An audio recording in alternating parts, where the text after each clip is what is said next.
लिहाज से अभी जब हम बात कर रहे हैं, आज बात ही क्यों हो रही, कौन थी शर्मिष्ठा, क्या है जिसके कारण आज नेशनल टीवी पे बहस हो रही है, बड़े बड़े कार्यक्रम हो रहे हैं। एक स्टूडेंट, एक अनजान सी स्टूडेंट, लेकिन उसका अपना एक सोशल मीडिया पेज है, वो ट्विटर पर है, वो इंस्टाग्राम पर है, और जैसा कि कहा वो बिल्कुल मतलब आई थिंक वो गालियां ही देती हैं, उसके बीच में कुछ दूसरे शब्द डाल देती हैं, वही रातों रात उनको फेमस होना है। समय रैना वाला केस पे हम बहुत सारी बातचीत कर चुके हैं, वह गालियों का व्यापार हो रहा था, वहाँ पैसे इन्वॉल्व थे, यहाँ शायद पैसे इन्वॉल्व नहीं है, लेकिन ये है कि हम फेमस हो जाएं, ये हो जाएं। तो बीच के दो पॉइंट बड़े महत्वपूर्ण हैं, और जो आखिरी वाला आपने बोला वो भी महत्वपूर्ण है। अब एक सरकार ने वहाँ किया, दूसरा जो आशुतोष बोल रहे थे वही चीज़ यहाँ हुई, जहाँ बीच में महाराष्ट्र का किस्सा है, राइट आशुतोष, जहाँ पर बॉम्बे हाई कोर्ट को आके कहना पड़ा कि आप क्या कर रहे हो, आप छोड़िए, आप किसी को ऐसे डिटेन कर सकते। मतलब उन्होंने तो कॉलेज पे भी, शर्मिष्ठा को शायद कॉलेज से कुछ नहीं कहा गया है, लेकिन ये जो मामला था इसमें कॉलेज से निकाल दिया गया था और उसको आर्थर रोड जेल में डाल दिया था। हाईकोर्ट ने बाकायदा बोला कि क्या आप किसी को क्रिमिनल बनाना चाहते।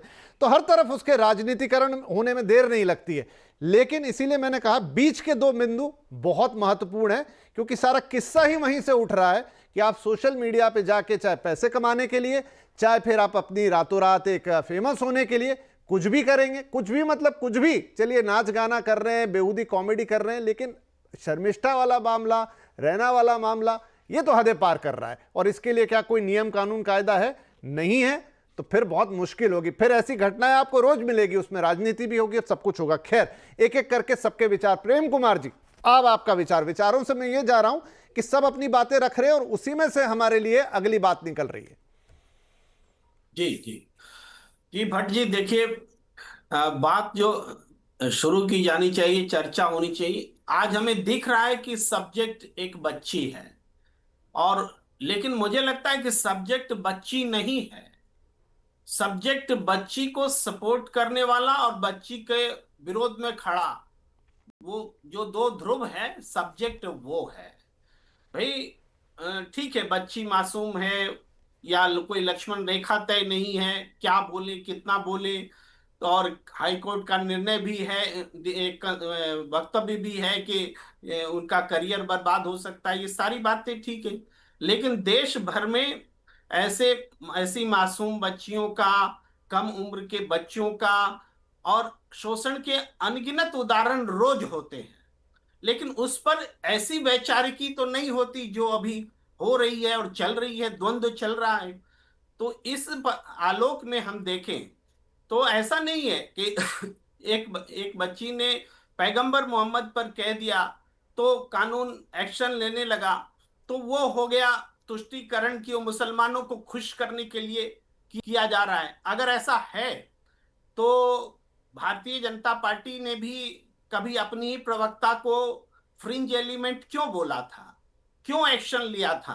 भाई, पूरी दुनिया के सामने में ये एक दबाव आया, उन्होंने भी पैगंबर मोहम्मद के बारे में बोला था।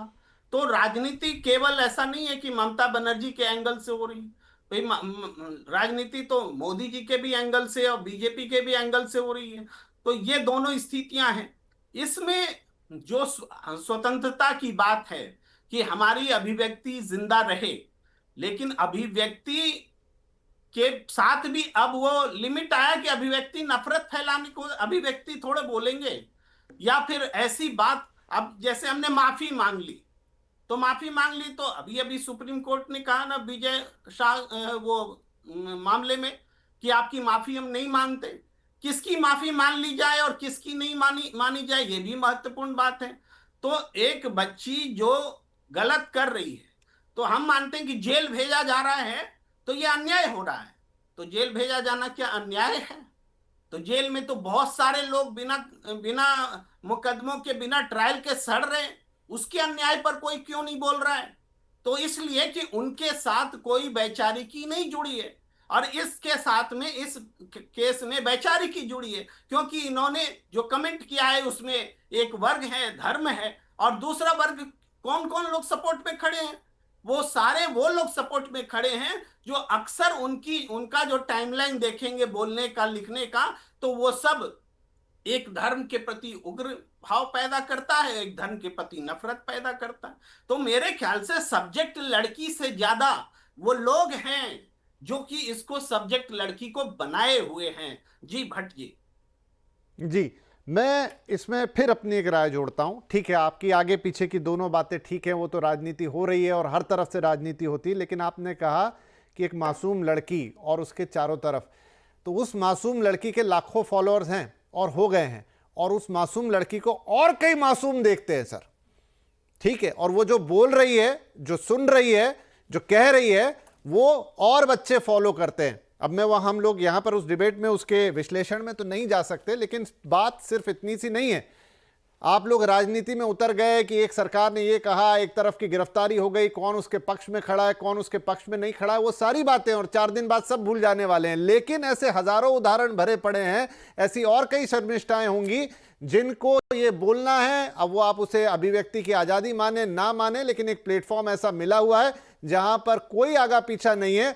और सबसे खतरनाक बात यह है कि लाखों लोग वहां पर उसको देखते हैं, सुनते हैं, और उससे छोटे बच्चे उसको देख सुन रहे होंगे। वो उससे क्या सीखेंगे, इसकी चिंता ज्यादा होनी चाहिए। नाउ अब दिव्या, आपका टेक। सर, जैसा कि अभी आपने बोला कि ये सोशल मीडिया पे उनको और छोटे बच्चे देख रहे होंगे और उनसे वो क्या सीख रहे होंगे, वो जो विजिबिलिटी की उनकी रिस्पॉन्सिबिलिटी है।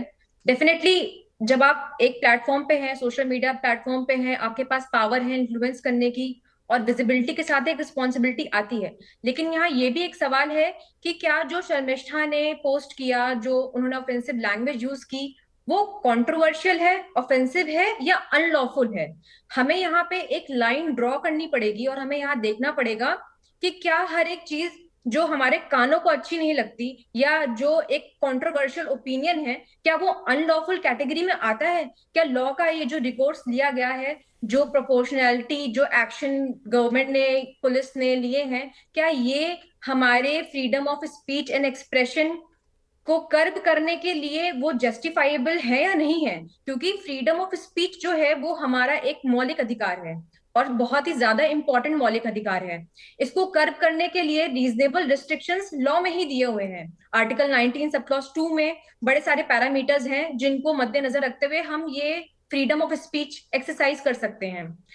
अब हमें एक डेमोक्रेसी में ये देखना पड़ेगा कि जो हम फ्रीडम ऑफ स्पीच हमारी है, उसको अगर कर्ब किया जा रहा है तो क्या वो रीजनेबल है या नहीं है। जस्ट बिकॉज कोई चीज कंट्रोवर्शियल है, जस्ट बिकॉज कोई चीज इन्फ्लुएंस कर रही है और लोगों को, या किसी को हर्ट कर रही है सेंटीमेंट को, कोर्ट ने बार बार कई सारी जजमेंट्स में ये बोला हुआ है कि सिर्फ सेंटीमेंट हर्ट हो जाना ही आपकी फ्रीडम ऑफ स्पीच एक्सप्रेशन को कर्व नहीं कर सकता। आपका इंटेंट होना चाहिए। लॉ में जिसे बोलते हैं मेंस रिया, मैलिशियस इंटेंट, आपका मैलिशियस इंटेंट होना चाहिए, तभी वो एक ऑफेंस की कैटेगरी में फॉल करेगा। Otherwise it can be offensive, it can be controversial, but it is not unlawful. And there is no law to regulate कि आप सोशल मीडिया पे क्या बोल रहे हैं। अभी समय रैना की कंट्रोवर्सी हुई थी, हमने देखी, कोई रेगुलेशन नहीं है। अभद्र भाषा का प्रयोग करना, गाली देना या कुछ भी ऐसी ऑफेंसिव लैंग्वेज को यूज करना, क्या वो अनलॉफुल है?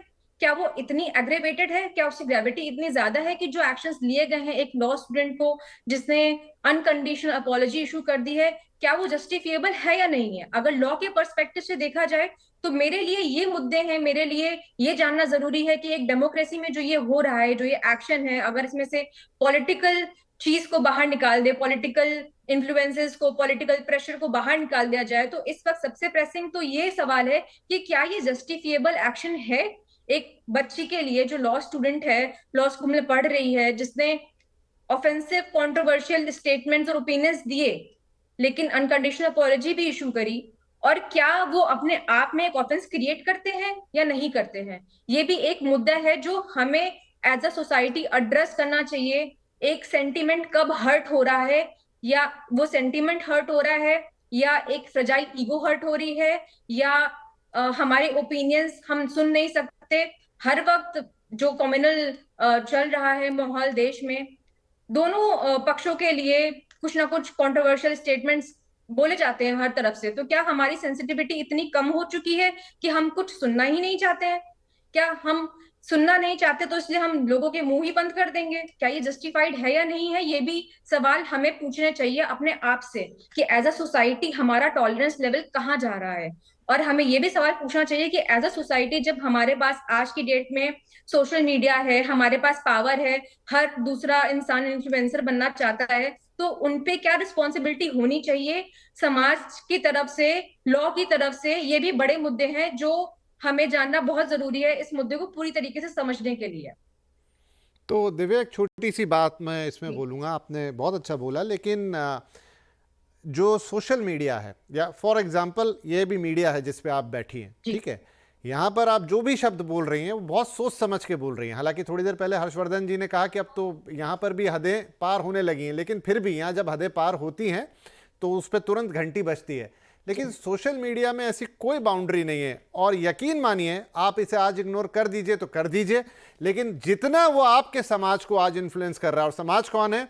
आप हैं, मैं हूं, जिसके लिए कानून बना है, तो वो कानून मेरे और आपके लिए बना है ना।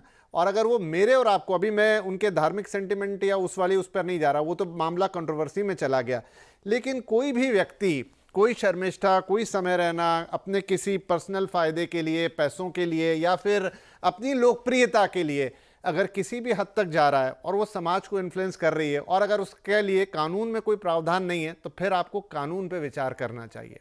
आपको ये नहीं देखना चाहिए कि जी वो बोल रहे हैं वो कानून के दायरे में आता है कि नहीं, लेकिन जो वो कह रहे हैं उसके लिए क्या कोई कानूनी प्रावधान है कि नहीं। बस मेरा इतना कहना होगा। आगे चलते हैं। अब सुबही, आपका विचार। जी जी, विपिन जी, आपको बहुत बहुत शुभकामनाएं, साधुवाद कि आप इतने सीरियस सब्जेक्ट पर इतना शालीनता के साथ डिबेट करवा रहे हैं, क्योंकि ये मुद्दा ऐसा नहीं था कि अगर एक दूसरे के ऊपर पैनलिस्ट चिल्लाते तो बात अच्छे से जा नहीं पाती। तो आई एम वेरी थैंकफुल। तो सबसे पहले तो मैं आशुतोष जी की बात को सेकंड करती हूँ, जो उन्होंने कहा बहुत समझदारी की, जिम्मेदारी की बात है, उनका तजुर्बा रहा होगा कि जब हम जातियों को या फिर मजहब को और रिलीजन को पॉलिटिसाइज करके अपने राजनीतिक हित साधने के लिए इस्तेमाल करने लगते हैं, तो उससे एक लॉन्ग टर्म नुकसान देश का होता है, लोकतंत्र का होता है, डेमोक्रेसी का होता है। एक शॉर्ट टर्म बेनिफिट किसी पार्टी का भले ही हो सकता है, एंड इररिस्पेक्टिव ऑफ पार्टीज हम ये बात कर रहे हैं। आजकल राजनीति के जो मुद्दे हैं वो खत्म हो गए हैं।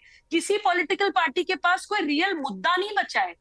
हमारे पास पीने के लिए पानी नहीं है, पानी में जहर घुल गया है, मिट्टी की उर्वरता खत्म हो गई है, हिमालय धंस रहा है, AQI सांस लेने लायक नहीं है।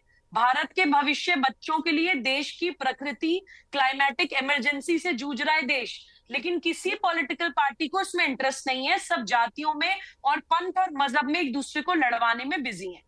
दूसरी बात, मैं हर्षवर्धन जी की बात को भी सेकंड करना चाहती हूँ। वो भी मेरे लिए आदरणीय है, उनका भी अपने जीवन का तजुर्बा है कि ये जो मुद्दा है ये बहुत मल्टी डायमेंशनल को चश्मे से देखना पड़ेगा। ये हम एक दृष्टि से नहीं समझ पाएंगे। बिल्कुल। देखिए, मैं एक मुसलमान हूँ, मैं एक मुस्लिम हूँ। मेरे प्रॉफिट को अगर कोई आपत्तिजनक कोई शब्द बोलता है, एक 22 साल की लड़की बोलती है और फिर वो रियलाइज कर लेती है, दिल से माफी मांग लेती है, तो मैं बिल्कुल पूरी जिम्मेदारी के साथ आपके चैनल पर बोल रही हूँ कि मैं उसको माफ करूंगी। इवन प्रॉफिट मोहम्मद सल्लल्लाहु अलैहि वसल्लम भी अगर आज धरती पे जिंदा होते और उनका कोई अपमान करता और फिर दिल से माफी मांगता, तो वो उसको माफ करते। लेकिन ये पता नहीं मुसलमानों से भी बड़े मुसलमान कौन से आ गए हैं कि ये लोग, ममता बनर्जी जी मुसलमान से भी बड़ी मुसलमान बनी हुई है। मुस्लिम तुष्टीकरण करने के लिए उनको एक मुद्दा मिल गया, वही जैसे हर्षवर्धन जी ने कहा 2026 की राजनीति करने के लिए। मेरा सवाल है एज एन इंडियन मुस्लिम कि अगर उनको रिलीजियस फीलिंग हर्ट करना इतना बुरा लगा और एक डेमोक्रेटिक गिरफ्तारी थी अगर ये, तो जब बंगाल में टीएमसी के सांसद नेता हिंदू देवी देवताओं का अपमान करते हैं, तब क्यों नहीं होती हैं गिरफ्तारियां? कोलकाता में कालीघाट मंदिर है, जिस मंदिर के नाम पर कोलकाता का नाम है शहर का, जो टीएमसी की मैं उनका नाम भूल रही हूँ, सांसद है, एम से नाम है, अभी आपने भी दिखाया था, उन्होंने कि माँ काली सिगरेट पीती है, शराब पीती है, ऐसी स्टेटमेंट्स दी है। महादेव को ये मोइना महुआ मोइत्रा माँ काली का अपमान करती हैं, महादेव का अपमान करते हैं, भगवान राम का अपमान करते हैं, भारत के सारे हिंदू देवी देवताओं का अपमान करते हैं, लोकतंत्र की धज्जियां उड़ाते हैं बंगाल में ये लोग। विपिन जी, मैं किसी राजनीतिक पार्टी को बिलोंग नहीं करती हूँ, मैं राष्ट्र जागरण अभियान की राष्ट्रीय संस्थापिका हूँ और पूरे देश में प्रवास करती हूँ। जिस समय CA NRC के दंगे हो रहे थे, मैं बंगाल में ही थी। वहां पर एक साध्वी जी को हाउस अरेस्ट कर दिया था, सत्संग भी नहीं करने दिया था, और वहां पर टोपी वाले, दाढ़ी वाले, इवन फर्जी वोटर आईडी, फर्जी आधार कार्ड वाले बांग्लादेशियों को, रोहिंग्याओं को, जो भारत के नागरिक भी नहीं थे, सड़कों पे उतार रखा था सीएनआरसी के विरोध में। 26 से ज्यादा बसेस जलवा दी थी, स्टेट स्पॉन्सर्ड दंगे हो रहे थे। तो ये जो लेडी जिन्ना बनी हुई है बंगाल में और मुस्लिम अपीजमेंट के लिए सिर्फ एक 22 साल की बच्ची की स्टेटमेंट को इस्तेमाल कर रही है, ये भी हम लोग देख रहे हैं और ये भी किसी से छुपा नहीं है। और ये मैं पूरी जिम्मेदारी के साथ कह रही हूं, क्योंकि हमने अपने गुरु से सीखा है कि Hindu is a Commonwealth of all modes of worship. Bharat एक पंथ निरपेक्ष देश है।